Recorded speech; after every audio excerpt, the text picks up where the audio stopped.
So Robert Mueller's investigation unveiled 13 separate indictments against Russian citizens who allegedly tried to meddle in the 2016 election. You're going to hear a massive amount of propaganda about those indictments and what they mean in coming days. So we've looked at them carefully, and here's what seems to be true about them. The indictments describe a Russian effort to, quote, sow discord in the American political system. This effort began in 2014. That was, of course, before Donald Trump or any other candidate had declared for the presidential race.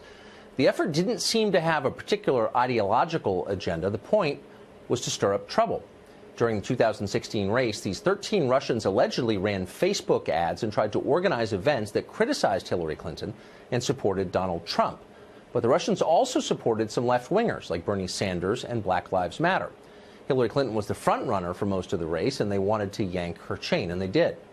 But once the election was over, the Russians immediately started organizing rallies against Donald Trump. Rallies, though, is probably an overstatement. An anti-Muslim event, for example, allegedly organized by the Russians, drew a total of 4 RSVPs. An anti-Hillary event in New York got just 45. The only really successful event the Russians appeared to have pulled off seems to be an anti-Trump rally in New York City after the election right outside Trump Tower. Now, all of this is annoying. Obviously, they're foreigners, but none of it seems momentous. Here's what's not in the indictments: any evidence at all that any Russian behavior changed a single vote or did anything to sway the election in any direction. Deputy Attorney General Rod Rosenstein admitted as much today. Watch. Now, there is no allegation in this indictment that any American was a knowing participant in this illegal activity. There is no allegation in the indictment that the charged conduct altered the outcome of the 2016 election. In a statement this afternoon, the White House even boasted about today's news. Quote, President Donald J. Trump has been fully briefed on this matter and is glad to see the special counsel's investigation further indicates that there was no collusion between the Trump campaign and Russia.